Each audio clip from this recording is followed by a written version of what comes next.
Galaxy News Hour Live। तत्कालीन प्रधानमन्त्री केपी शर्मा ओलीका आर्थिक सल्लाहकार मोती दुगडको सक्रियतामा इजाजत पाएको हिमालयन रिइन्स्योरेन्सलाई पोस्न बीमा समितिले अर्को मनखुस निर्णय गरेको छ। समितिले बिहीबार 39 वटै बीमा कम्पनीलाई पत्र पठाएर सरकारी स्वामित्वको नेपाल पुनर्बीमा कम्पनीलाई दिँदै आएको बीमाङ्कको 20% प्रत्यक्ष हिस्सा मध्ये आधा निजी क्षेत्रको हिमालयनलाई दिन भनेको हो। प्रत्यक्ष बीमाङ्क सुविधा पुनर्बीमा होइन, तर नेपाल पुनर्बीमा कम्पनीलाई सबल बनाउने नाममा गलत प्रयोजनले प्रदान गरिएको प्रत्यक्ष बीमाङ्क सुविधा निजी क्षेत्रको कम्पनीलाई आधा हिस्सा अनिवार्य गरिनु भनेको सिधै नीतिगत भ्रष्टाचार हो। बीमा कम्पनीहरूको नियमन गर्ने निकायले कम्पनी तोकेरै कारोबारीको हिस्सेदारी बाँडफाँड गर्ने उर्दी खुला बजार र प्रतिस्पर्धाका सिद्धान्त विपरीत पनि छ। यसले व्यापारीको स्वार्थमा हिँड्ने कुरूप सरकारी प्रवृत्तिलाई उजागर गर्छ। व्यवसायको स्वार्थ अनुसार नीतिगत चलखेल गर्दै जाने हो भने नियामक निकायको औचित्य समाप्त हुनेछ। ग्यालेक्सी न्युज आवरमा निजी क्षेत्रको पुनर्बीमा कम्पनीलाई पोस्ने नीतिगत भ्रष्टाचार सम्बन्धी विशेष सामग्री प्रस्तुत गर्नेछौँ। साथै भित्री काठमाडौँको मत परिणाममा बालेन शाहको सम्भावित स्थान र बलात्कार मुद्दामा न्याय पाउन हदम्याद कति बाधक बनेर पनि समीक्षा गर्नेछौँ।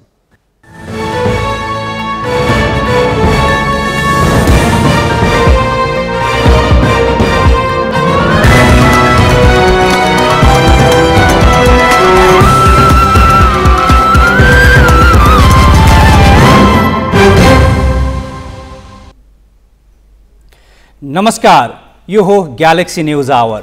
अब हेडलाइन्स।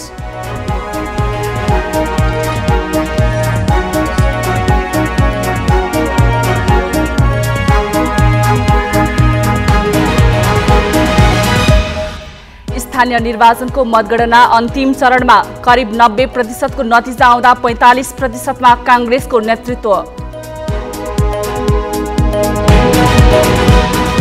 भित्री काठमाडौँबाट पनि बालेन शाहलाई उछिन्न ठूला दललाई कठिन। हेटौँडा उपमहानगरमा एकीकृत समाजवादीको जित।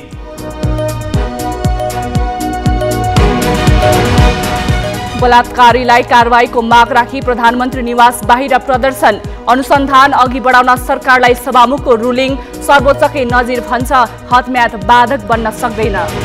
पुनर्बीमामा अर्को नीतिगत भ्रष्टाचार। निजीलाई पोस्न सरकारी कम्पनीले पाएको सुविधा खोसियो। करिब 7 अर्बको चलखेल। र बन्द प्रशिक्षण छाडेका 10 खेलाडीलाई बाहिर राखी एएफसी एसियन कप छनौटका लागि 23 सदस्य राष्ट्रिय टिम घोषणा। नियमित कप्तान किरण चेम्जोङ पनि परेनन्।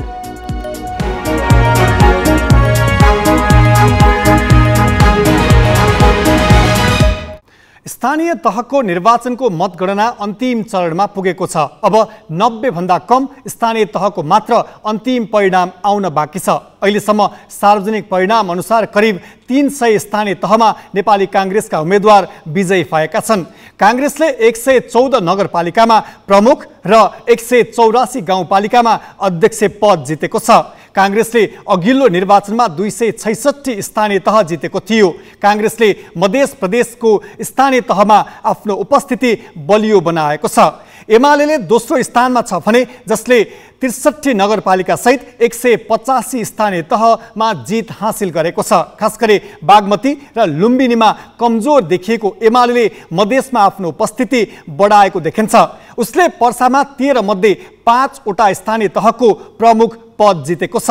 पार्टी अध्यक्ष केपी शर्मा ओलीको गृहनगर झापाको दमकमा भने एमाले हार बेहोरेको छ।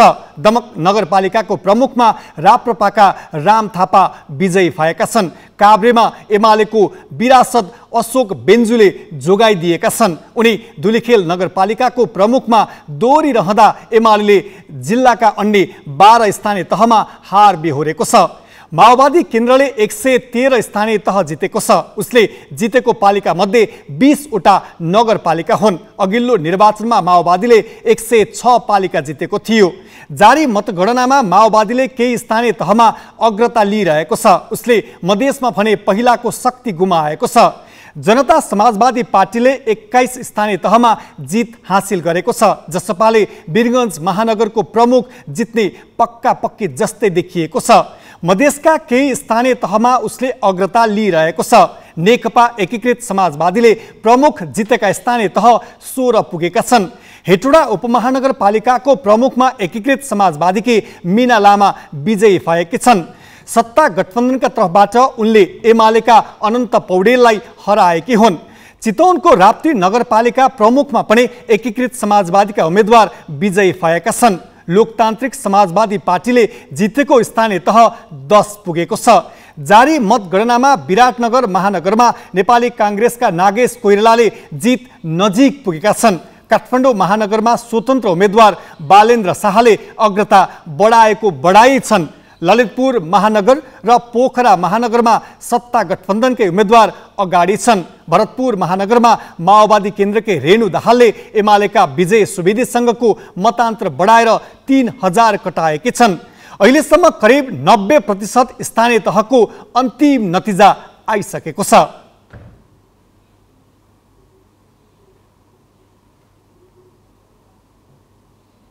करिब 90% स्थानीय तहको मतपरिणाम सार्वजनिक भइरहेको छ। यसमा कांग्रेसले अग्रता लिइरहेको छ। दोस्रो स्थानमा नेकपा एमाले, तेस्रो स्थानबाट माओवादी केन्द्रले अग्रता कायम गरिरहेका छन् र जित्ने आफ्नो परिणाम पनि जित पनि निकालिसकेका छन्। यो बीचमा केही ठाउँमा अझै पनि मतगणना जारी नै छ। ती मतगणना स्थलबाट हामी त्यहाँको पछिल्लो अपडेट लिने प्रयास गर्दैछौँ। मतगणनाको कुरा गर्दाखेरि चितवनको भरतपुरमा गठबन्धनको तर्फबाट रेणु दाहालले अग्रता लिइरहेका छन्। काठमाडौँमा सुरुदेखि नै स्वतन्त्र उम्मेद्वार बालेन्द्र शाहले अग्रता लिइरहेका छन्। यसमा कांग्रेस र एमालेका उम्मेद्वारलाई उनले धेरै पछाडि पारेका छन्। यो बीचमा फेरि पनि कांग्रेस र एमालेका उम्मेद्वारहरूले केही आशा गरेका छन्। त्यो आशा भनेको काठमाडौँको भित्री भागमा अझै पनि मतगणनाको प्रक्रिया अगाडि बढ्दैछ। त्यहाँको मतगणना अझै बाँकी छ। भित्री कोर एरियाबाट प्रमुख दलहरूका उम्मेद्वारहरूलाई मत आउन सक्छ कि भन्ने उनीहरूको आशा छ। तर स्वतन्त्र उम्मेद्वार बालेन्द्र शाहले भारी मतले अग्रता लिइरहेका छन्। यो विषयमा काठमाडौँको मतगणनाको पछिल्लो अवस्थाको बारेमा जानकारी दिन हाम्रा संवाददाता अंगराज नेौपाने गणनास्थल सभागृहबाट, राष्ट्रिय सभागृहबाट हामीसँग प्रत्यक्ष रूपमा जोडिएका छन्। अंगराजी, के छ मतगणनाको पछिल्लो अवस्था? निमेशजी, केही बेर अगाडि मात्र प्राप्त हामीले नयाँ तथ्याङ्क अनुसार 78,360 मतगणना भइसकेको छ भने जसमा 29,582 मत ल्याएर स्वतन्त्र उम्मेद्वार बालेन्द्र शाहले आफ्नो अग्रता कायम राखिरहनु भएको छ भने त्यस्तै नेकपा एमालेको तर्फबाट प्रत्याशी केशव स्थापितले 15,921 मत प्राप्त गर्नुभएको छ भने नेपाली काङ्ग्रेसको तर्फबाट प्रत्याशी सिर्जना सिंहले 15,010 मत प्राप्त गर्नुभएको तथ्याङ्क छ। अहिलेसम्म वडा नम्बर 1, 2, 3, 4, 5, 28, 30, 32 र 29 नम्बरको वडाको मतगणना सम्पन्न भइसकेको छ भने यहाँको मतपरिणाम सार्वजनिक भइसकेको छ। अहिले गणना भइरहेका वडाहरूमा चाहिँ 6 नम्बर वडा, 7, 8, 9, 25, 26, 27 र 31 नम्बर वडा मतगणना जारी रहेको छ। निमेशजी, जसको 6 नम्बर वडाको मतगणना करिब अन्तिम चरणमा पुगेको छ। अंग्राजी, यहाँनिर अब एउटा रोचक मोड देखियो। नेकपा एमाले र गठबन्धनको तर्फबाट कांग्रेसका उम्मेद्वार बीचको प्रतिस्पर्धा चाहिँ अलिक कडा देखिन थाल्यो, होइन? उहाँहरू बीचको अब मतान्तर कम भयो।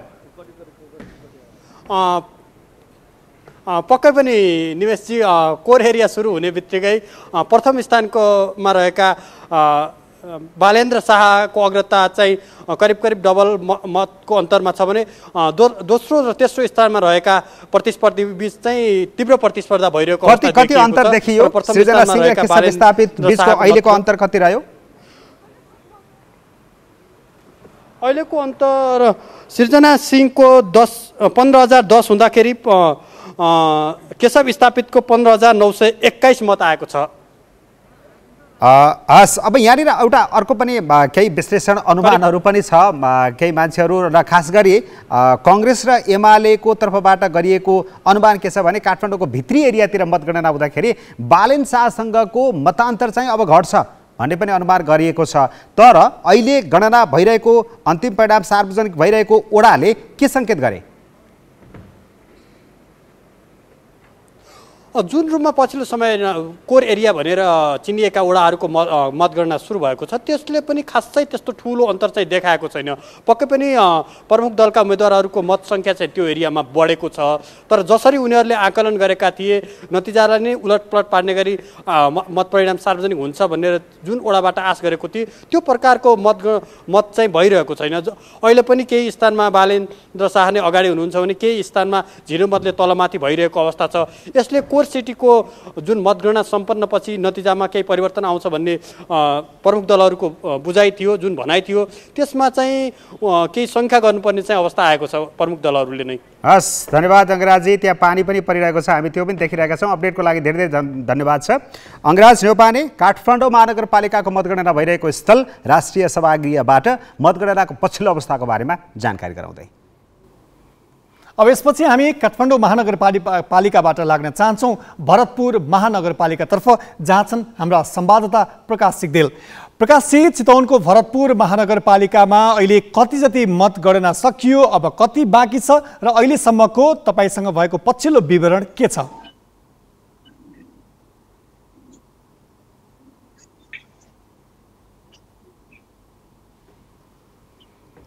प्रकाशजीसँग हामी चितवनको भरतपुर महानगरपालिकाको पछिल्लो मतगणनाको अवस्थाको विषयमा जानकारी लिन गइरहेका छौँ। भरतपुर महानगरपालिकामा पनि अहिलेसम्म हजुर प्रकाशजी त्यहाँको जानकारी गराइदिनुहोस्।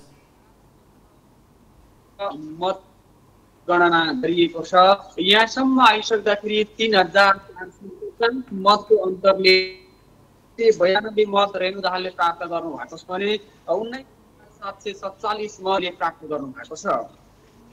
त्यसै गरी जगन्नाथ पौडेलले 8,529 मत प्राप्त छ भने चित्रसेन अधिकारी जो उपमेयर हुनुहुन्छ उहाँले 25,440 मत प्राप्त गर्नुभएको छ। त्यस्तै गरी हिमा गुरुङ हुनुहुन्छ, उहाँले 15,557 मत प्राप्त गर्नुभएको छ। भरतपुर महानगरको अहिलेसम्मको नतिजा यही रहेको छ। विशेष गरी भरतपुर महानगरपालिकामा अहिले 14 नम्बर वार्डको मतगणना भइराखेको छ। नम्बर वार्डको नतिजा आइसकेको छ भने 13 र 14 नम्बर वार्डको हामी हाम्रा चितवन संवाददाता प्रकाश सिग्देलसँग भरतपुर महानगरपालिकाको पछिल्लो मतगणनाको पछिल्लो जानकारीको विषयमा के अपडेट लिँदै थियौँ।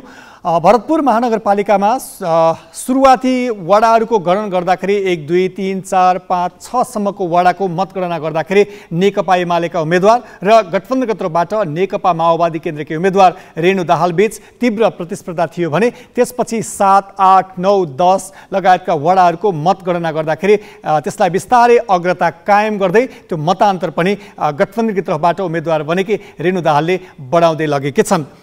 यस विषयमा हामी फेरि पनि हाम्रा चितवन स्थित संवाददाता प्रकाश सिग्देलसँगको कुराकानीको प्रयास गरि नै रहनेछौँ। त्यसअघि अरू केही बाँकी सन्दर्भहरू पनि हामी त्यो समाचार प्रस्तुत गरिरहेका छौँ। यसै सन्दर्भमा अब हामी फेरि चितवनबाट लाग्न चाहन्छौँ हेटुडातर्फ। मकवानपुरको हेटुडा उपमहानगरपालिकाबाट हाम्रा संवाददाता देवराज पन्तबाट त्यहाँको जानकारी लिन चाहन्छौँ। देवराजजी, चितवनपछि हामी हेटुडातर्फको जानकारी लिन गइरहेका छौँ। हेटुडा उपमहानगरपालिकाको पछिल्लो अवस्था के छ, त्यहाँको परिस्थितिको विषयमा जानकारी गराइदिनुहोस्।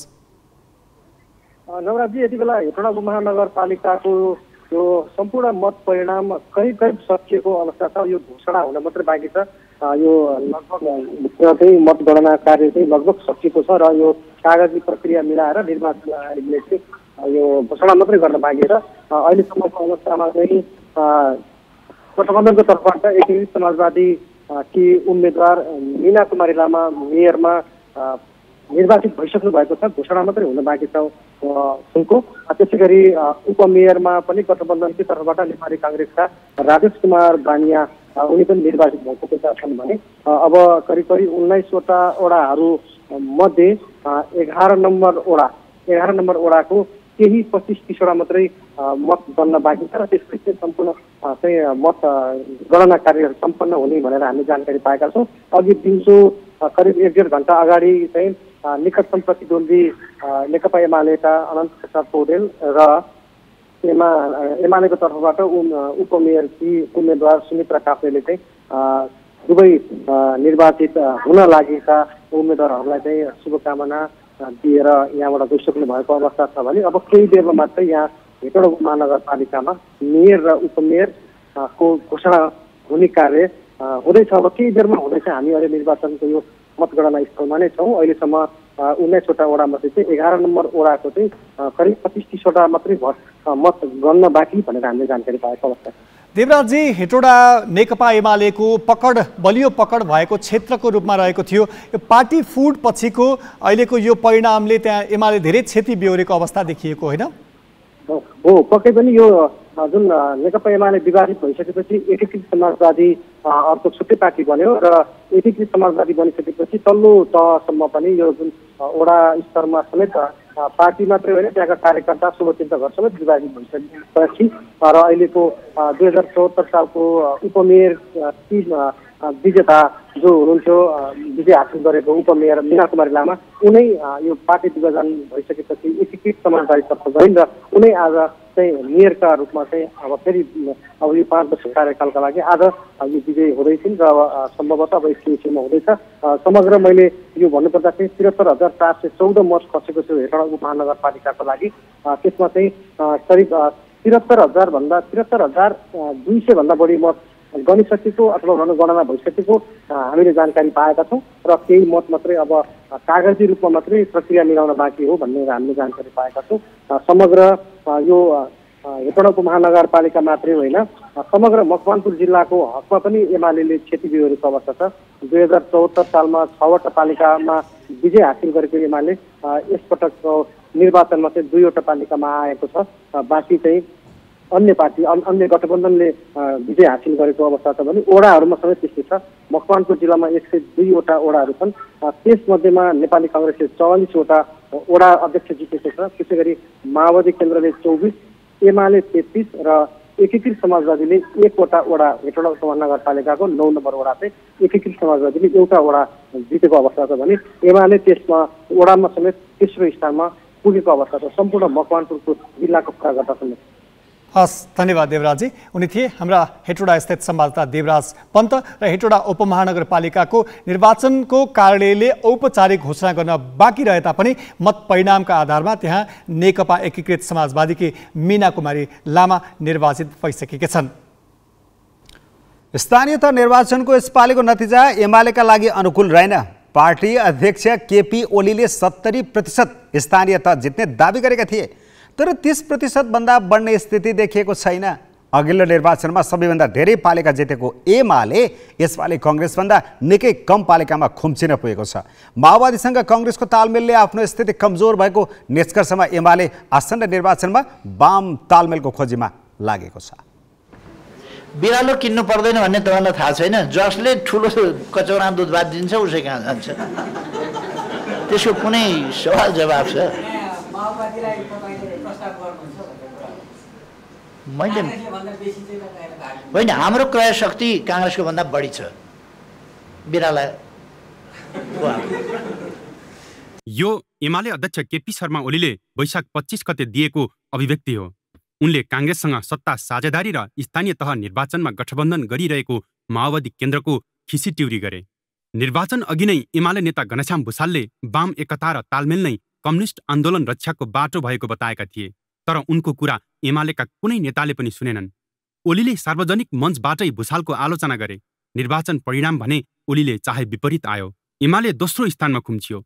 अघिल्लो निर्वाचनमा 294 स्थानीय तहको प्रमुख जितेको एमाले यसपालि 200 हाराहारी पालिकामा सीमित हुँदैछ। उसले कतिपय जिल्लामा एउटै स्थानीय तह जित्न सकेन। माओवादीले भने उत्साहजनक मत पायो। अनपेक्षित परिणामपछि एमालेका नेताहरू ओलीले खिसीट्युरी गरेको त्यही माओवादीलाई आफ्नो पक्षमा पार्न लागि परेका छन्। सङ्घ र प्रदेशको आउँदो निर्वाचनमा वाम तालमेलको सम्भावनालाई माओवादी नेता पनि नकार्दैनन्। वैचारिक रूपले कम्युनिस्टहरू अथवा वामपन्थीहरू एक ठाउँ हुनुपर्छ, यसमा कुनै मतभेद छैन। हिजो पनि छैन, आज पनि छैन। एमालेका नेता एमालेभित्र 80% मान्छे इमान्दार छन् भनेर तपाईँको अध्यक्षजीले नै भन्नुहुन्छ। म आफैले पनि ठान्छु त्यो, अझ त्योभन्दा बढी पनि होला। तर चाहिँ अहिले नेतृत्वबाट जस्तो राजनीति, जस्तो सङ्गठन, जस्तो चाहिँ विचार लिइएको छ, अहिले मिल्ने ठाउँ छैन।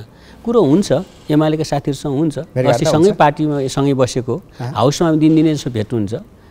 एमालेको नेताहरूबाट यो कुरा आउँछ क्या हुन्न होइन परशुरामजी यसरी त पार लाग्दैन कि क्या हो फेरि पनि मिल्नै पर्छ होला यता ओलीजीले बिगार्नु भयो उता प्रचण्डजीले पनि बिगार्नु बेलाउनु पर्यो यिनीहरूलाई भन्ने हुन्छ कि हुँदैन किन त्यो इन्डिभिजुअली हेर्दा त अब खै मिल्नुपर्छ हामी मिल्ने हामी हौँ भोटर हाम्रा एउटै जस्तो हो मास ग्राउन्ड एउटै खालको आदि इत्यादि कुरो भन्नुहुन्छ एमाले कमल थापादेखि एकनाथ ढकालको पार्टीसँग तालमेल गर्यो तर त्यसले एमालेलाई फाइदा भएन माओवादी केन्द्रका लागि भने गठबन्धन निकै फलिफाप भयो उसले अघिल्लो निर्वाचनमा भन्दा यसपालि स्थानीय तहमा आफ्नो उपस्थिति बलियो बनाएको छ कर्णालीमा एमाले भन्दा धेरै स्थानीय तह माओवादीले जित्यो लुम्बिनीमा पनि एमालेलाई पछि पारेको छ प्रदेश 1 मा एक्लै प्रतिस्पर्धा गर्दा 2 स्थानीय तहमा चित्त बुझाएको माओवादीले तालमेल गरेका मध्ये 10 पालिका जित्यो बागमतीमा पनि तालमेलको लाभ माओवादीले उठाएको छ तर तालमेलको लाभ काङ्ग्रेसले उठाएकाले गठबन्धनबाट बाहिरिएर माओवादी आफ्नो पार्टीसँग मिल्न आउने एमालेका कतिपय नेताको बुझाइ छ पहिला निर्वाचनको परिणाम सबै आउन दिउँ उहाँहरूले पनि ठन्डा दिमागले सोच्नु होला र उहाँहरू आफै लड्दाखेरि प्राप्त गरेको मत सफलता र काङ्ग्रेससँगको सफलताको तुलनात्मक अध्ययन पनि उहाँहरूले गर्नुहुनेछ र मलाई लाग्छ आफ्नो पार्टी पङ्क्ति र आफूले उठाएका एजेन्डाप्रति माओवादी केन्द्र इमान्दार छ भने माओवादी केन्द्र स्वयंले पनि रिथिङ गर्छ र एउटा बेला आउँछ हामीले एकताको वा सहकार्यको ढोका बन्द गरेका छैनौँ हामी अहिले पनि नेपालको कम्युनिस्ट आन्दोलनलाई एकताबद्ध गर्ने प्रयासमा छौँ अहिले पनि कम्युनिस्ट आन्दोलनको रूपान्तरण र उग्र वामपन्थी तथा दक्षिणपन्थी चिन्तनबाट यसलाई मुक्त गर्ने अभियानमा छौँ कम्युनिस्ट आन्दोलन नै नेपालको लोकतान्त्रिक र निर्माणको आन्दोलनको अगुवा आन्दोलन हो भन्ने कुरा हामी स्थापित गर्न चाहन्छौँ यस क्रममा नेकपा एमाले हिजोदेखि साना मसिना सबै वामपन्थी कम्युनिस्ट पार्टीहरूलाई मिलाउँदै आजको अवस्थामा आइपुगेको छ र माओवादीलाई पनि रूपान्तरण गर्ने हाम्रो प्रयास अहिले पनि जारी छ एमाले र माओवादी केन्द्रले 2074 असोज 17 अघि एक अर्का विरुद्ध 20 उकाल्ने गरेका थिए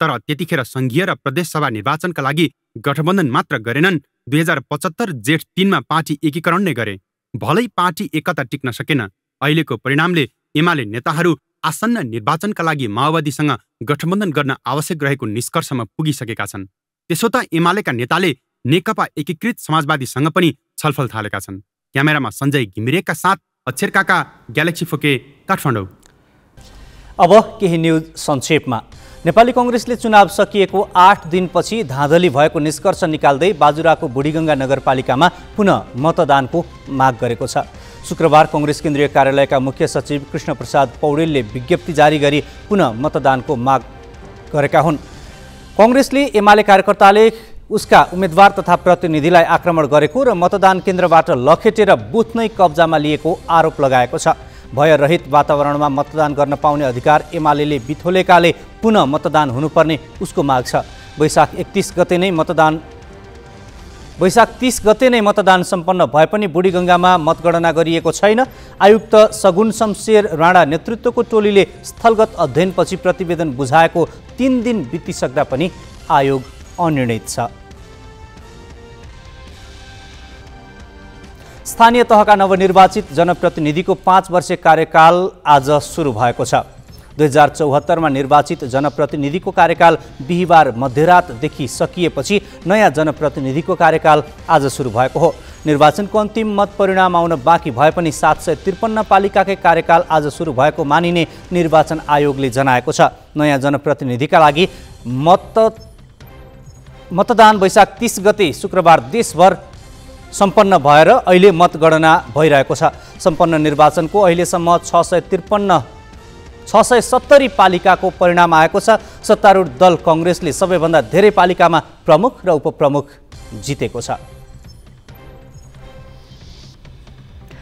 वैशाख 30 गते विवाद भएर रद्द भएको अछामको साफेबगर नगरपालिका वडा नम्बर 13 मा आज मतदान भएको छ एकीकृत समाजवादीका कार्यकर्ताले फर्जी मतदान गरेको आरोप लगाउँदै नेकपा एमालेले पुनः मतदानको माग गरेपछि निर्वाचन कार्यालयले वैशाख 30 को मतदान त्यसै दिन रद्द गरी आजको लागि तोकेको थियो वडामा 1969 मतदाता छन् 14 वटा वडा रहेको साफेबगर नगरपालिकाको मतगणना मतदान सकिएपछि आजै साँझदेखि सुरु गर्ने तयारी छ सभामुख अग्निप्रसाद सापकोटाले सौन्दर्य प्रतियोगिताका नाममा भएको भनिएको बलात्कार घटनाको छानबिन गर्न सरकारलाई रुलिङ गरेका छन्। प्रतिनिधि सभाको आजको बैठकमा सांसदहरूले 8 वर्षअघि भएको घटना स्वयं युवतीले सार्वजनिक गरेको विषय उठाएपछि सभामुख सापकोटाले छानबिन गर्न रुलिङ गरेका हुन्। बैठकमा सांसदहरूले फौजदारी अपराध संहितामा भएको बलात्कार सम्बन्धी कसुरको हदम्याद सम्बन्धी व्यवस्था संशोधन गर्नुपर्ने बताए। ती युवतीले सौन्दर्य प्रतियोगिताका आयोजकले नै विभिन्न धाक धम्की दिएर 6 महिनासम्म आफूमाथि बलात्कार भएको सामाजिक सञ्जाल मार्फत सार्वजनिक गरेकी थिइन्। 8 वर्षअघि भएको सौन्दर्य प्रतियोगिताकी एक सहभागीले आयोजकबाटै आफूलाई 6 महिनासम्म धाक धम्की देखाएर बलात्कार गरेको घटना सामाजिक सञ्जाल मार्फत सार्वजनिक गरेपछि यस विषयले अहिले सडकदेखि सदनसम्म तातेको छ। तर यो मुद्दा न्यायिक प्रक्रियामा प्रवेश गर्न सकेको छैन। किन त बाँकी निमेश बन्जाडेबाट। किशोरी बलात्कार प्रकरणमा प्रहरीले पीडितको उजुरी नै ले अनुसन्धान अघि बढाउन कठिन भएको बताएको छ भने पीडितमा पनि ढिला उजुरी दिएकै कारण न्यायबाट वञ्चित हुने भइ देखिन्छ। तर सर्वोच्च अदालतले भने ढिला उजुरी दिएको भन्ने आधारमा मात्र पीडितको दाबी कमजोर नहुने र हदम्यादको परम्परागत मान्यताबाट बाहिर निस्केर हेर्नुपर्ने नजिर कायम गरेको छ। त्यही नजिरका आधारमा विभिन्न मुद्दाको फैसला पनि गरिसकेको छ।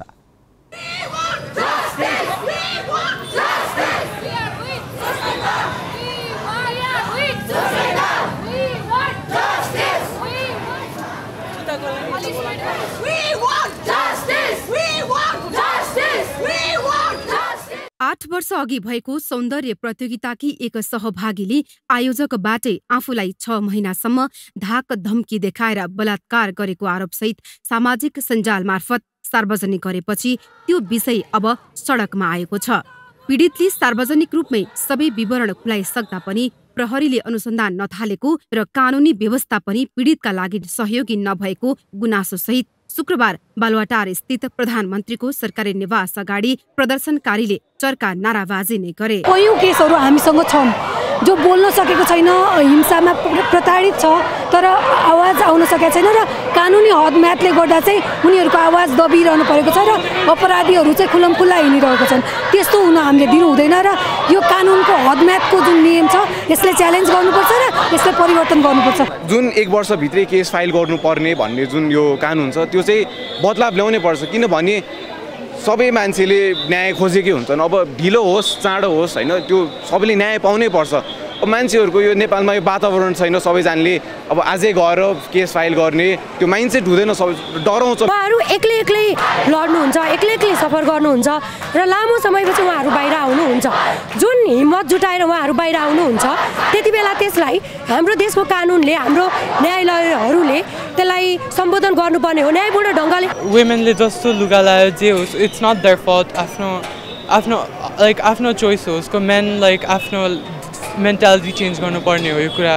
तर सर्वोच्च अदालतको पूर्ण इजलासबाट भएको एक फैसलामा जाहेरी दरखास्त कुनै घटनाको पहिलो सूचना मात्र भएकाले प्रहरीले यस्तो जानकारी जहाँबाट आए पनि अनुसन्धान गर्नुपर्ने भनेको छ। पीडितले लिखित जाहेरी नै नदिए पनि जहाँबाट जानकारी पाए पनि प्रहरीले आफै अनुसन्धान गर्न सक्ने व्याख्या सर्वोच्चले गरेको छ। साथै घटना कहिले भयो भन्ने भन्दा पनि घटना भएको हो कि होइन र त्यसमा कसको संलग्नता थियो भन्ने महत्त्वपूर्ण पक्ष हुने फैसलामा उल्लेख छ। तत्कालीन न्यायाधीशहरू रामकुमार प्रसाद शाह, तर्कराज भट्ट र भरत बहादुर कार्कीको इजलासबाट 2068 असार 23मा भएको फैसलामा भनिएको छ, जाहेरी दरखास्त घटनाका सम्बन्धमा प्रथम सूचना भएकाले जाहेरी नै नपरे पनि घटनाबारे जानकारी हुन आएमा प्रहरीले आफै पनि अनुसन्धान गर्न सक्ने अवस्था रहेकाले केवल जाहेरी तुरुन्त नदिएको भन्ने मात्र आधारमा अपराधको गम्भीरताको न्यून मूल्याङ्कन गर्न मिल्दैन। जाहेरी तत्काल दियो वा दिएन भन्दा पनि अपराध भयो वा भएन र अपराधमा कसको संलग्नता थियो भन्ने कुरा बढी महत्त्वपूर्ण हुन्छ। सोही फैसलामा जाहेरी दरखास्त ढिला पर्नुका कारणबारे पनि चर्चा गरिएको छ र यही कारण अपराधीले मुक्ति पाउनु हुँदैन। जाहेरी दरखास्त ढिला पार्नका विभिन्न कारणहरू हुन सक्छन्। भौगोलिक अवस्था, घटनास्थलबाट प्रहरी रहेको स्थानको दूरी र विकटता, समाजको चेतनाको स्तर, सामाजिक परिवेश, अपराधबाट पीडितको भावी जीवनमा पर्न सक्ने प्रभाव तथा अभियुक्तको पीडित उपर पर्ने दबाव वा प्रभाव आदि। तसर्थ जबरजस्ती करणी जस्तो गम्भीर विषयमा जाहेरी दरखास्त दर्ता गराउन लागेको समयलाई मात्र निरपेक्ष रूपमा मूल्याङ्कन गरेर कसुरको मात्रा र गम्भीरता घटीबढी हुन सक्दैन। यही नजिरमा टेकेर सर्वोच्चले अरू विभिन्न मुद्दामा पनि फैसला गरिसकेको छ। 2073 वैशाख 15 गते तत्कालीन न्यायाधीश द्वय देवेन्द्र गोपाल श्रेष्ठ र चोलेन्द्र शमशेर राणाको इजलासबाट भएको फैसलामा भनिएको छ, जबरजस्ती करणी जस्तो सरकारवादी भई चल्ने मुद्दामा पीडितको जाहेरी नै पर्नुपर्छ भन्ने हुँदैन। पीडितले सामाजिक लज्जा, लाग्न सक्ने लालछना, कसुरदारको डरधाक, आफ्नो चेतना स्तर, आर्थिक सामाजिक पारिवारिक स्थितिका जस्ता कारणले पनि जाहेरी दिन नसक्ने अवस्था हुने हुँदा जाहेरी नपरी अन्य कुनै पनि किसिमले घटनाको बारेमा थाहा जानकारी भएमा पनि प्रहरीले अनुसन्धान गरी मुद्दा चलाउनु पर्ने हुन्छ। जबरजस्ती करणी जस्तो मुद्दामा हदम्यादको परम्परागत मान्यतालाई कठोरताका साथ अंगीकार गरिरहनु न्यायोचित पनि हुँदैन। हदम्याद कहिलेदेखि के कुन कारणले सुरु भयो, हदम्याद छ छैन भनी दिन तथा समय गणना गर्ने कुरालाई महत्त्व दिइरहनु पनि न्यायोचित हुँदैन। ती युवतीको बलात्कार भयो भनेको समयमा घटना भएको 35 दिनभित्र जाहेरी दिनुपर्ने कानुन थियो। 2074 असोज 30 मा आएको मुलुकी अपराध संहिताले घटनाको 1 वर्षभित्र दिनुपर्ने व्यवस्था गरेको छ। साथै नाबालिगका हकमा बालिग भएको 1 वर्षभित्र अर्थात् 19 वर्षको उमेर नपुग्दै उजुरी दिनुपर्ने उल्लेख छ। यही व्यवस्थामा अडिएर प्रहरी जाहेरी कुरेर बसेको छ भने अर्कोतिर ढिला उजुरी गरे न्याय नपाइने भएले पीडित गुम्सिएर बस्ने अवस्था बनेको छ। क्यामेरामा सबिर महर्जनका साथमा टुना भट्ट र शिव अधिकारी यदुवंशी, ग्यालेक्सी फोकी, काठमाडौँ। प्रहरी जाहेरी नआउँदा अनुसन्धानमा कठिनाई भयो भन्छ। यता पीडितमा ढिला उजुरी दिँदा न्याय नपाउला कि भन्ने त्रास छ। कानुनले के भन्छ? के यस प्रकरणमा हदम्यादकै कारण पीडितले न्याय नपाउने अवस्था छ त? यी प्रश्न हामीले अधिवक्ता शशि बस्नेतलाई सोधेका छौँ। यदि हामीले साबालकको कुरा गर्छौँ भने 1 वर्ष हदम्याद चाहिँ कुनै पनि हालतमा चाहिँ हाम्रो कानुनले दिएको त्यो चाहिँ अहिलेको सम्बन्धमा चाहिँ पर्याप्त छैन। त्यो पर्याप्त किन छैन भन्दाखेरि सबै मुद्दा चाहिँ हामीलाई हेर्दाखेरि जबरजस्तीकरण नै हो जस्तो लाग्छ, सामान्य लाग्छ, एउटै होला जस्तो लाग्छ। तर हरेक मुद्दा चाहिँ स्पेसिफिक हुन्छ र त्यसमा भएको घटना फरक फरक हुन्छ। र विशेष गरी रेप भिक्टिमको पीडितहरूमा चाहिँ के हुन्छ भन्दाखेरि उनीहरूमा चाहिँ सेक्सुअल चाहिँ ट्रोमाहरूको कारणले गर्दाखेरि विभिन्न किसिमको सेक्सुअल ट्रोमा सिन्ड्रोमहरू चाहिँ रेप भिक्टिममा त्यो देखिएको हुन्छ, ट्रोमा सिन्ड्रोमहरू देखिएको हुन्छ। त्यो कारणले गर्दाखेरि त्यो व्यक्ति कुनै सेक्सुअल एब्युजको कारणले गर्दा ट्रोमामा गएको छ भने उसले तत्कालै त्यो चाहिँ उजुरी दिन सक्ने अवस्थामा रहँदैन। उसलाई चाहिँ विभिन्न मानसिक समस्याहरू देखिन्छ र ऊ त्यहाँ चाहिँ घरभित्रै थुनिएर रहेको अवस्था हुन्छ। जब ऊ आफू बाहिर निस्कन सक्ने आत्मविश्वास बनाउँछ अनि मात्रै बाहिर आउँछ। त्यो पिरियडमा चाहिँ 1 वर्ष सक्यो भने त उसले फेरि न्याय पाउन सक्ने अवस्था रहँदैन।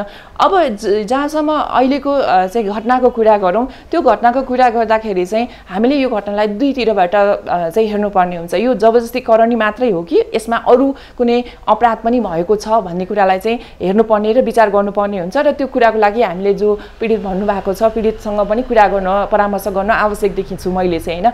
यदि हामीले चाहिँ उहाँले भन्नुभएको फ्याक्टलाई यदि हामीले ग्यादरिङ गर्ने हो भने पनि के भन्दा उहाँलाई चाहिँ ड्रिङ्कमा केही कुरा खान दिएको, त्यसपछि आएर उहाँलाई चाहिँ होटेल रुममा लगिएको र उहाँ चाहिँ त्यतिखेर चाहिँ बालक 16 वर्षभन्दा तलको उमेरमा रहेको अवस्था र त्यहाँ चाहिँ उहाँलाई चाहिँ जुन एब्युजहरू गर्यो, जुन किसिमले चाहिँ उहाँमाथि चाहिँ हिंसा गर्यो, त्यसको फुल रेकर्ड चाहिँ उहाँले राख्नु भएको र त्यो रेकर्डलाई देखाएर चाहिँ बारम्बार ब्ल्याकमेलिङ गरेर चाहिँ फेरि त्यस्तै किसिमको एब्युजहरू गरेको भन्ने कुरा र साथै 20,000 रुपियाँ दिएको भन्ने कुरा चाहिँ त्यो तथ्यबाट त्यो देखिएको कारणले गर्दा त्यहाँ के पनि हुनसक्छ भन्दा त्यो पीडितलाई चाहिँ अरू व्यक्तिसँग पनि त्यसरी चाहिँ सम्पर्क गराउन लगाएको हुनसक्छ, होइन। त्यो कुरा त उहाँसँग कुरा गरेपछि थाहा हुन्छ।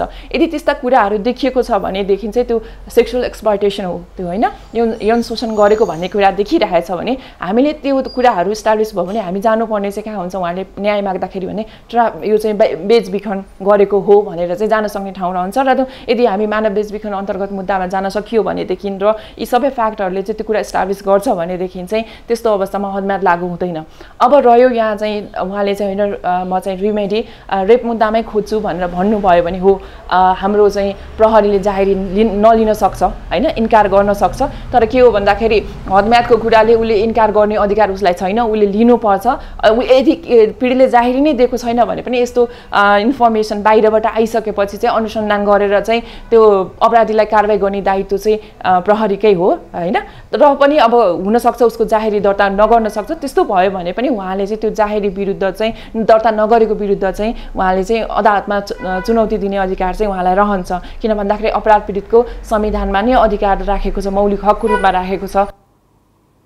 यसैबीच सौन्दर्य प्रतियोगितामा भाग लिँदा यौन हिंसामा परेकी किशोरीको घटना अनुसन्धान गर्न नेपाल प्रहरीले समिति बनाएको छ। उपत्यका प्रहरी अपराध महाशाखाका प्रमुख एसएसपी वसन्त कुँवरको नेतृत्वमा अरू 4 जना प्रहरी अधिकृत पनि समितिमा रहेका छन्। समितिले काम सुरु गरिसकेको प्रहरीले जनाएको छ। अब केही न्युज संक्षेपमा। अफगानिस्तानमा तालिबान सरकारले टेलिभिजन कार्यक्रम प्रस्तुतिका क्रममा महिला प्रस्तोतालाई अनुहार छोप्न निर्देशन दिएको छ।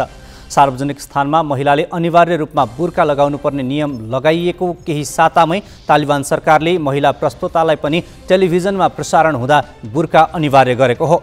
महिला पत्रकारहरूले तालिबानको यस कदमको विरोध गर्दै महिलालाई टेलिभिजनमा काम गर्न रोक लगाउने उद्देश्यले यस्तो निर्देशन दिएको दावी गरेका छन्।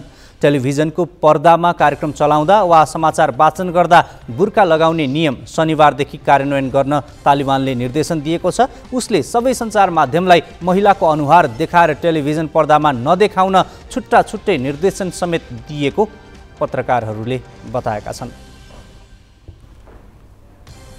डेब्यू खेलमा युवा लेग स्पिनर हिरान माई रोयको उत्कृष्ट बलिङमा नेपालले चौथो महिला टी20 आईमा युगान्डालाई 15 रनले हराउँदै पहिलो जित निकालेको छ।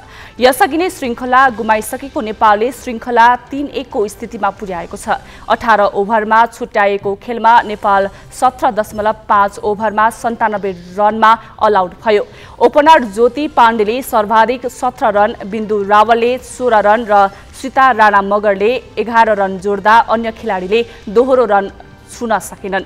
बलिङमा कोन्सी अवे कोले 3 विकेट लिन्। जवाफमा 98 रनको मध्यम विजयी लक्ष्य पछ्याएको युगान्डा 18 ओभरमा 8 विकेट गुमाउँदै 82 रनमा समेटियो।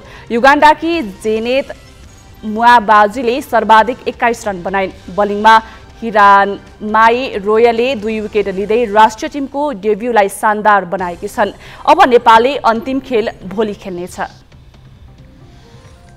फेरि निर्वाचनकै प्रसङ्ग नवराज पाण्डेबाट। देशकै ध्यान खिचिरहेको काठमाडौँ महानगरको परिणाम निकै रोचक बन्दै गएको छ। बलिया दलका उम्मेदवारलाई टक्कर दिँदै लौरो चुनाव चिन्ह लिएर स्वतन्त्र उम्मेदवार बनेका बालेन्द्र शाहले पाइरहेको मतले सबैको ध्यान खिचिरहेको छ। तर प्रतिस्पर्धामा रहेका एमाले र गठबन्धनका उम्मेदवार भने अहिले आएकै मत परिणामले केही नहुने भन्दै भित्री सहरका वाडाबाट नतिजा उल्ट्याउने दाबी गरिरहेका छन्। खासमा उनीहरूले भनेको भित्री सहरको स्थिति के होला त? ग्यालेक्सी राजनीतिक संवाददाता सृजना घिमिरेको यो सामग्री हेरौँ। काठमाडौँ महानगरका 32 वडा मध्ये अहिलेसम्म 9 वडाको अन्तिम परिणाम आइसकेको छ, जसमा अधिकांशमा एमालेका उम्मेदवारले वडाको नेतृत्व पाए पनि प्रमुखमा भने स्वतन्त्र उम्मेदवार बालेन्द्र शाहले नै धेरै मत पाएका छन्। अर्थात् वडाध्यक्षमा एमाले वा काङ्ग्रेस जोसुकैले जिते पनि प्रमुखमा मत शाहले पाए, जसले गर्दा उनी एमालेका केशव स्थापित र गठबन्धनकी सिर्जना सिंह भन्दा धेरै अघि पुगेका छन्। तर अहिलेसम्म जति मतगणना भए र जुन जुन ठाउँका अन्तिम मत परिणाम सार्वजनिक भए ती काठमाडौँका बाहिरी सहरमा पर्ने वडा हुन्। काठमाडौँ महानगरका वडाहरू 3 प्रकृतिका छन्। केही भित्री सहरमा छन् भने केही बाहिरी र केही चाहिँ भित्री र बाहिरी दुवै सहरमा पर्छन्। 3 लाख मतदाता रहेको राजधानी महानगरको यस चुनावमा 1,91,186 मत खसेको छ। करिब 80,000 मतगणना हुन लाग्दा शाहले प्रतिद्वन्द्वीलाई आधा नै मतले पछि पारिरहेका छन् र मतको आधार बढ्दै जाँदा पनि पछिल्ला प्रतिस्पर्धी भन्दा दोब्बर जस्तै मत हुनु भनेको अन्तर पनि बढाउँदै लैजानु हो। तैपनि भित्री सहरबाट कस्तो परिणाम आउला र स्थापित एवं सिंहले दावी गरे जस्तै भित्री सहरमा शाह पछि पर्लान् त भन्ने कोणबाट विश्लेषण भने भइरहेकै छन्। निर्वाचन आयोगको तथ्याङ्क अनुसार काठमाडौँको कुल खसेको मतमध्ये भित्री सहरमा पर्ने वडाहरूमा 43,067 मत खसेको छ। काठमाडौँ महानगरको संरचना अनुसार 10 वटा वडा पूर्ण रूपमा भित्री सहरमा पर्छन् भने 2 वटा वडा आधा भित्री र आधा बाहिरी सहरमा छन्। भित्री सहरमा पर्ने एउटा वडा नम्बर 12 हो। यो टेकु र आसपासको क्षेत्रमा पर्छ। यहाँ 5,679 मतदाता छन्, तर यसपटकको चुनावमा भने 4,016 मत खसेको छ। अघिल्लो चुनावमा यो वडा एमालेले जितेको थियो। भित्री सहरमा पर्ने अर्को वडा हो 13 नम्बर वडा। 13 नम्बर वडा कालीमाटी क्षेत्र हो, जहाँ आधा भित्री र आधा बाहिरी सहरमा पर्छ यो वडा। यहाँ 7,658 मत खसेको छ। अघिल्लो पटक एमालेले जिते पनि यस क्षेत्रमा काङ्ग्रेस र माओवादीले पनि राम्रै मत पाएको थियो। यसैले गठबन्धनका कारण सिंहलाई केही फाइदा यस वडाबाट हुन सक्छ। भित्री सहरमा पर्ने अर्को वडा हो वडा नम्बर 17। यो वडा नम्बर 17 क्षेत्र पार्टीमा पर्छ, जहाँ 5,627 मत खसेको छ। अघिल्लो चुनावमा यो क्षेत्रमा काङ्ग्रेसले जितेको थियो। त्यति बेला काङ्ग्रेसका वडाध्यक्षले 2,276 मत पाएका थिए। त्यसैले यहाँ पनि सिंहले केही भोट बढाउन सके पनि पार्टीको प्रतिबद्ध मतभन्दा बाहिरको भोट भने शाहलाई नै जाने देखिन्छ। अर्को वडा नम्बर 18 मा 2,740 मत खसेको छ। यो वडा पनि अघिल्लो वर्ष अथवा भनौँ अघिल्लो स्थानीय तहको चुनावमा एमालेले नै जितेको थियो। अर्को यो 19 नम्बर वडामा 3,483 मत खसेको छ। अघिल्लो चुनावमा यहाँ काङ्ग्रेसले जितेको थियो। यस क्षेत्रमा रैथाने नेवार समुदायको बाक्लो बस्ती छ, तर यहाँबाट यसपटक एमाले उम्मेदवार स्थापित र काङ्ग्रेसकी सिंहले पाउने मतको सङ्ख्या भने अथवा भनौँ सम्भावना भने निकै कम छ। कारण स्थापित धेरै पार्टी चहार्दै हिँडेकाले एमाले मतदाता उनीसँग खासै सन्तुष्ट छैनन्। सिंहले पनि मतदातालाई लोभ्याउन नसकेको अहिलेको अथवा भनौँ अहिलेसम्मको मतगणनाले देखाइसकेको छ। भित्री सहरमा पर्ने अर्को वडा हो यो 20 नम्बर वडा, जुन वडामा 3,010 मत खसेको छ। यस वडाका केही टोलमा काङ्ग्रेस मतदाता धेरै छन्। तिनै टोलको सहारामा अघिल्लो चुनावमा वडाध्यक्ष काङ्ग्रेसले नै जित्यो, तर साह्रै थोरै मतले। मेयरमा भने विद्यासुन्दर साक्यले राम्रै भोट त्यो बेला पाएका थिए। साक्य त्यति बेला छिमेकी वडाकै भएकाले त्यो मत पाएको मान्ने हो भने स्थापितलाई त्यो लाभ नहुन सक्छ। काङ्ग्रेस उम्मेदवारले पनि प्रतिबद्ध मत बाहेक अरू मत पाउन मुस्किल छ। अझ यही क्षेत्रमा स्वतन्त्र उम्मेदवार सुमन सायमीले पनि धेरै भोट काट्न सक्छन्। अहिलेसम्म सबै वडामा लोकप्रिय मत पाएका शाह यहाँ नजिते पनि प्रतिस्पर्धी मत अवश्य पाउनेछन्। 21 नम्बर वडा ज्याबहाल क्षेत्रमा छ। यहाँ 4,414 मत खसेको छ। अघिल्लो पटक साक्यले यहाँ राम्रो मत पाएका थिए, किनकि उनी यही वडाका थिए अनि वडाध्यक्ष पनि एमालेले नै जितेको थियो। अब अहिले एमाले मतदाताले पार्टीलाई नै मत दिए त स्थापितलाई राहत हुन सक्छ, तर त्यो सम्भावना न्यून छ। अर्को 22 नम्बर वडालाई पनि एमालेको गढ मानिन्छ। यहाँ स्थापितले केही राम्रो मत पाए पनि शाहलाई चुनौती दिन सक्छन् भन्न कठिन छ। 23 नम्बर वडा ओम बहाल क्षेत्र हो। यहाँ 3,036 मत खसेको छ। अघिल्लो चुनावमा यो क्षेत्रमा काङ्ग्रेससँग कडा टक्करका बीच एमालेले जितेको थियो। त्यसैले यो वडामा काङ्ग्रेस र एमालेको भोट उस्तै आउन सक्छ।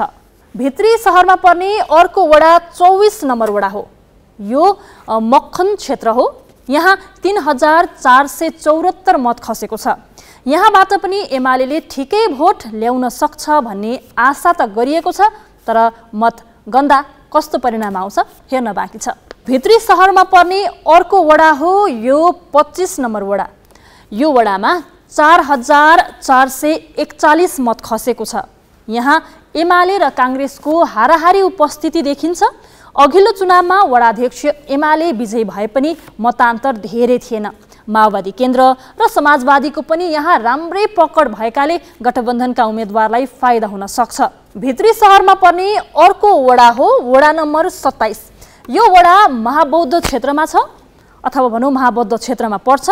यहाँ 3561 मत खसेको छ। यो प्रमुखका उम्मेदवार स्थापितको आफ्नै क्षेत्र हो।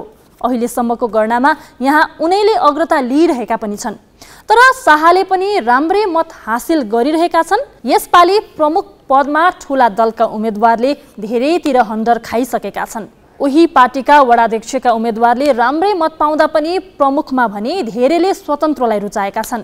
त्यसैले अहिलेसम्मको परिणामलाई हेर्दा भित्री सहरमा एमाले र काङ्ग्रेसले मतभार बढाए पनि शाहलाई उछिन्न निकै कठिन छ। बिजनेस न्यूज का साथ में नेपाटॉप सब ठीक ठाक। नेपाटॉप सब ठीक ठाक।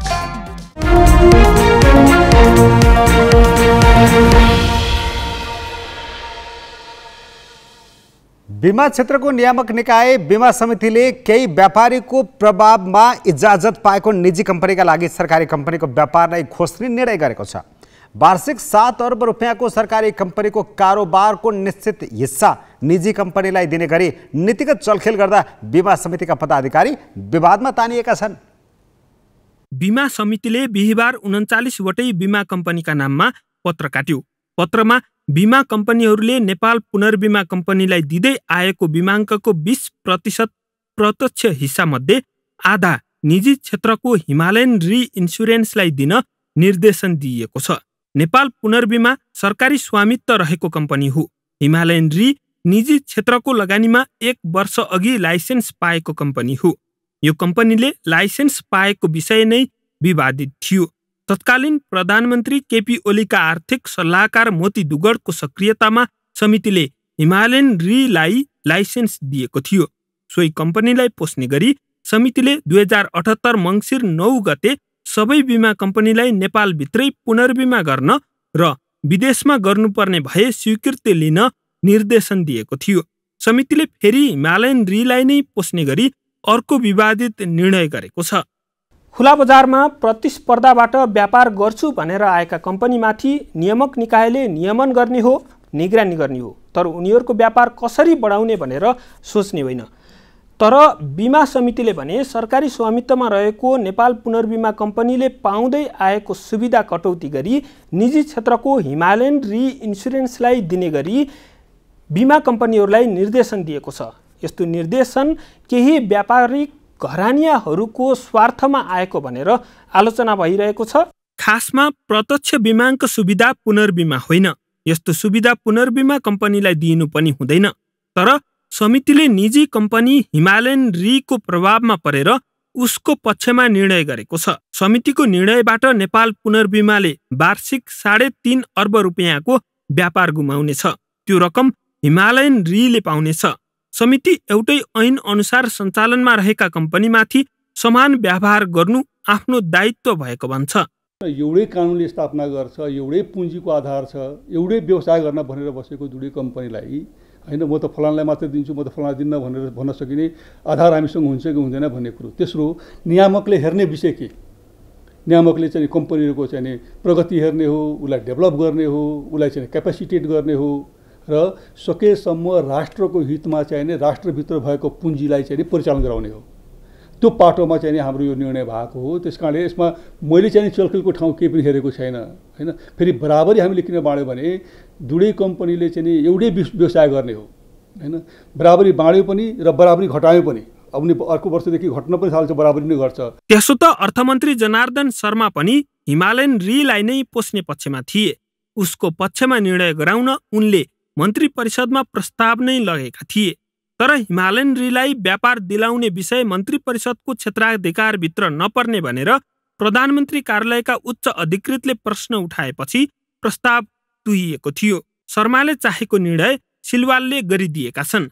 नेपाल पुनर्बीमा कम्पनीलाई दिँदै आएको बीमाङ्कको प्रत्यक्ष हिस्साको आधा हिमालयन रिलाई दिनुपर्ने समितिको निर्णयलाई ठूलो नीतिगत भ्रष्टाचारका रूपमा लिइएको छ।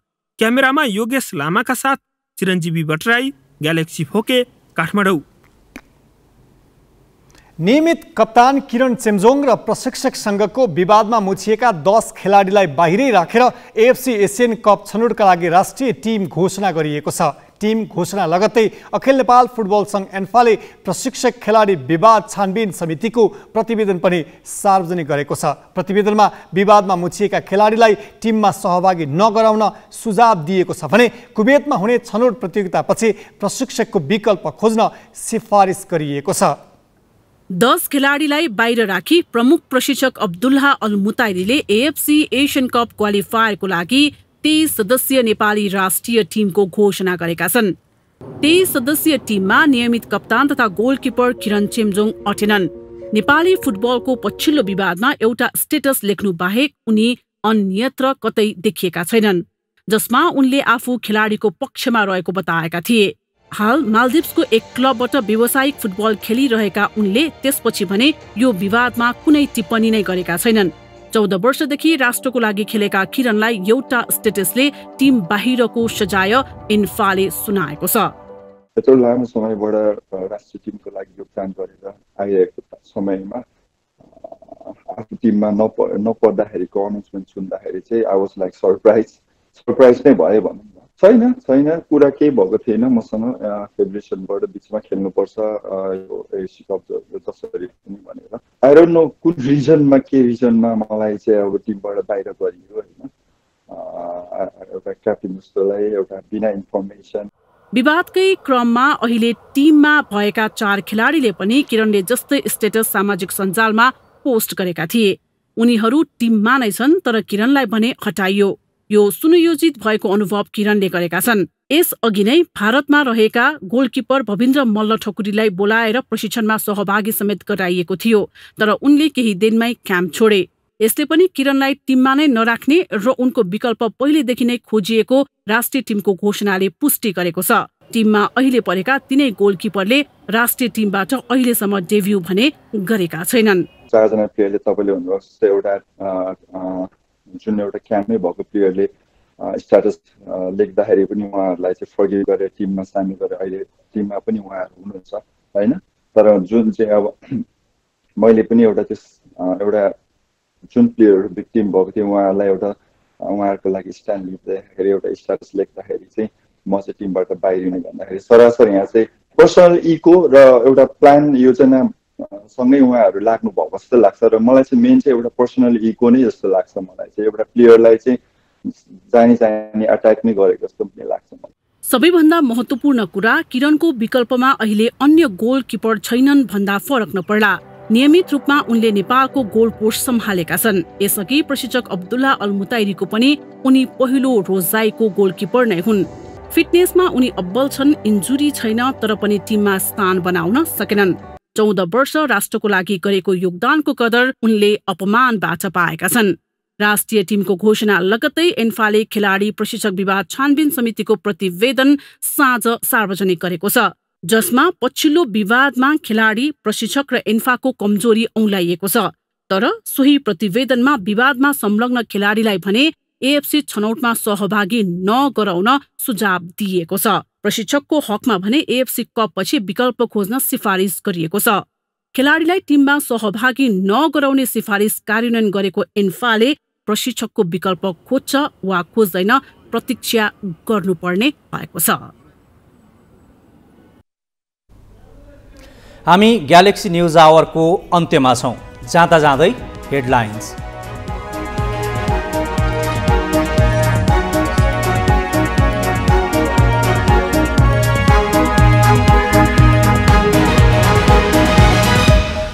स्थानीय निर्वाचनको मतगणना अन्तिम चरणमा करिब 90% नतिजा आउँदा 45%मा कांग्रेसको नेतृत्व।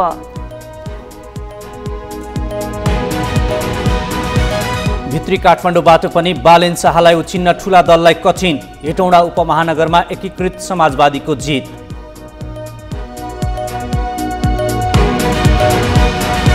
बलात्कारीलाई कारबाहीको माग राखी प्रधानमन्त्री निवास बाहिर प्रदर्शन। अनुसन्धान अघि बढाउन सरकारलाई सभामुखको रुलिङ सर्वोच्चकै नजिर भन्छ हदम्याद बाधक बन्न सक्दैन। पुनर्बिमामा अर्को नीतिगत भ्रष्टाचार। निजीलाई पोस्न सरकारी कम्पनीले पाएको सुविधा खोसियो। करिब 7 अर्बको चलखेल। र बन्द प्रशिक्षण छाडेका 10 खेलाडीलाई बाहिर राखी एएफसी एसियन कप छनौटका लागि 23 सदस्यीय राष्ट्रिय टिम घोषणा। नियमित कप्तान किरण सेम्जुङ पनि परेनन्।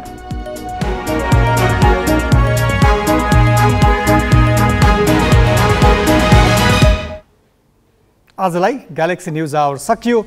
नमस्ते।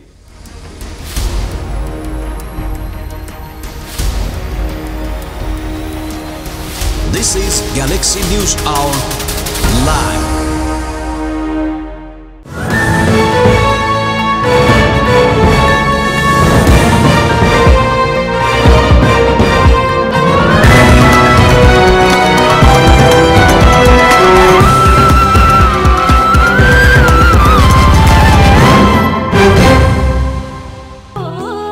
बोलमायापछि सार्वजनिक भएको प्रकाश सपुतको गलबन्दीले नयाँ रेकर्ड कायम गर्यो।